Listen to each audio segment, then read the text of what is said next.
Halo teman semua, kembali lagi ke sesi asistensi LPDP Series by Advent F Indrajaya. Buat teman-teman yang baru gabung, selamat datang. Nama aku Advent Fajar Indrajaya.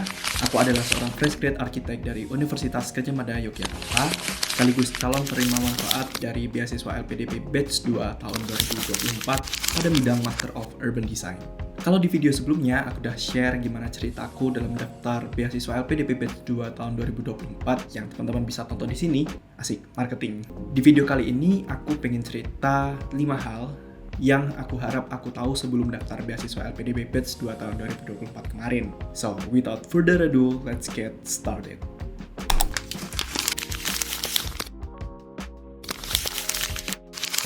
Oke, sebagaimana teman-teman tahu, beasiswa LPDP itu buka 1 tahun 2 kali. Biasanya di awal tahun dan di pertengahan tahun.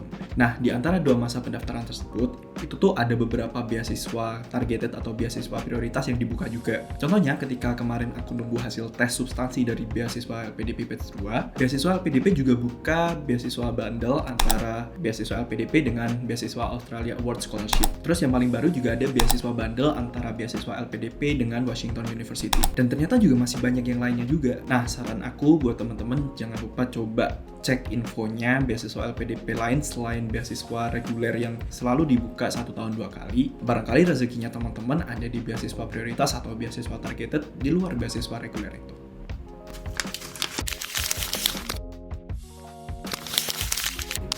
Kemudian yang kedua, ketika aku kemarin daftar beasiswa LPDP, aku tuh sadar ada 2 dokumen yang perlu kita persiapkan dan sebenarnya ini dokumen kunci untuk mengikuti tes administrasi beasiswa LPDP.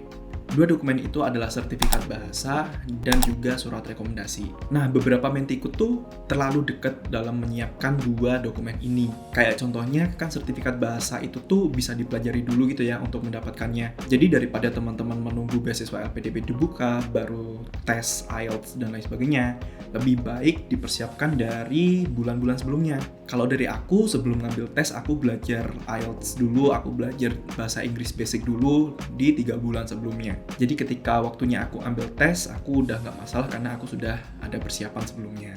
Dan juga selain sertifikat bahasa, surat rekomendasi juga perlu waktu untuk dipersiapkan.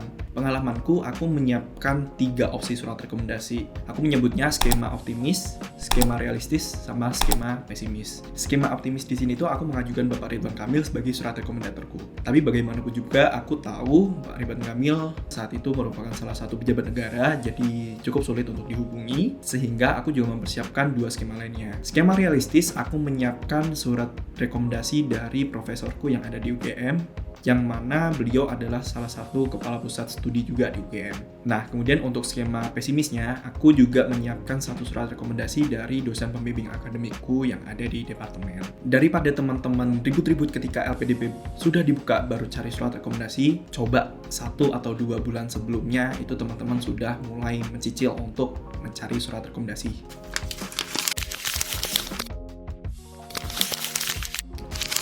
Kemudian yang ketiga, aku sadar juga kalau teman-teman harus mencari jalur yang tepat untuk mendaftar beasiswa LPDP. Kenapa? Karena berbeda jalur itu barangkali bisa menguntungkan teman-teman semuanya. Entah itu teman-teman punya sistem tes yang berbeda, atau teman-teman punya privilege tertentu yang bisa dipakai untuk mendaftar jalur tertentu ya. Dan jangan salah, ini bisa mempengaruhi nilai akhir dari tes LPDP kita. Aku kasih contoh ya, di beasiswa LPDP itu tuh ada beasiswa reguler sama beasiswa PTUD. Nah, kalau kasusnya sama kayak aku pengen ke salah satu perguruan tinggi utama dunia yaitu National University of Singapore. Semisal aku dapat nilai substansi akhir itu 900, kalau aku mendaftar melalui jalur PTUD, aku lolos. Tapi kalau aku mendaftar lewat jalur reguler, aku nggak lolos. Karena 2 jalur tersebut punya passing grade nilai substansi yang berbeda.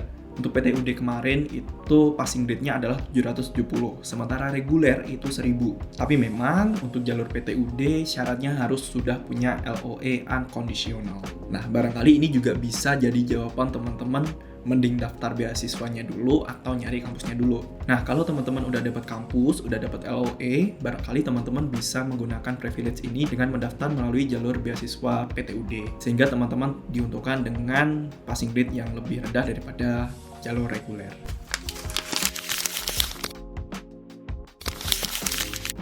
Selanjutnya, ini sebenarnya udah pada tahu lah ya kalau beasiswa LPDP adalah salah satu jenis beasiswa yang wajib kembali ke negara asal. Untuk beasiswa LPDP sendiri, kita wajib pulang dan mengabdi di Indonesia selama 2N+1. N di sini adalah lama masa studi, sehingga kalau masa studi kita adalah 2 tahun, kita perlu kembali ke Indonesia untuk mengabdi selama 2 kali 2+1, yaitu 5 tahun. Nah, buat teman-teman yang memang mau kembali ke Indonesia dan mengabdi atau bekerja di Indonesia, ini bukan hal yang jadi masalah. Tapi kalau teman-teman sudah merancang karirnya untuk bisa bekerja di luar negeri atau menjadi expert di luar negeri, maka barangkali harus dipertimbangkan ulang beasiswa LPDP bukan beasiswa yang sweet buat teman-teman karena harus pulang ke Indonesia. Nah, aku menyadari ini juga ketika aku ngobrol sama temanku yang sesama arsitek dan dia memang pengen meniti karir di luar negeri, makanya dia nggak daftar beasiswa master melalui LPDP karena harus pulang ke Indonesia. Mungkin itu juga yang perlu dipertimbangkan oleh teman-teman kalau mau meniti karir di luar negeri dengan beasiswa lain yang tidak mengharuskan pulang ke tempat asalnya.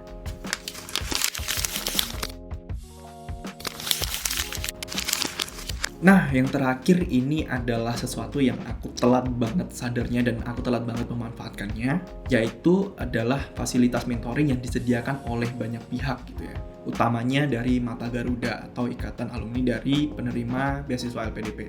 Aku di batch 2 tahun 2024 kemarin baru ikut fasilitas mentoring ketika aku lulus tes administrasi masuk ke tes seleksi bakat skolastik. Itu pun kayaknya hamin seminggu dari seleksi bakat skolastik aku baru ikut mentoring. Padahal mentoring ini tuh sangat membantu loh ketika teman-teman bingung ngisi CV, teman-teman bingung gimana isinya udah oke belum, tuh bisa didiskusikan dengan fasilitas mentoring yang disediakan oleh Mata Garuda. Nah, buat teman-teman yang pengen ikut sesi mentoring untuk mendaftar beasiswa LPDP ini dari Mata Garuda, program mentorship Cempaka lagi dibuka.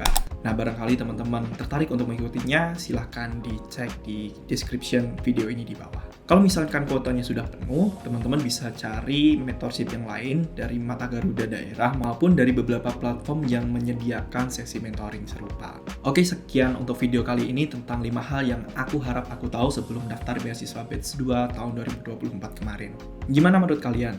Ada nggak yang mau ditanyain? Tulis aja di kolom komentar, aku asistensiin. Coming up next di sesi asistensi LPDP series, aku bakal spill gimana caraku untuk mengisi CV LPDP ketika batch 2 tahun 2024 kemarin. Barangkali buat teman-teman yang mau daftar batch 1 atau batch 2 2025, ini juga bisa jadi referensi. Don't forget to like, comment, and subscribe channel aku. Kita ketemu lagi di video selanjutnya. Have a nice day and do your deadline. Bye!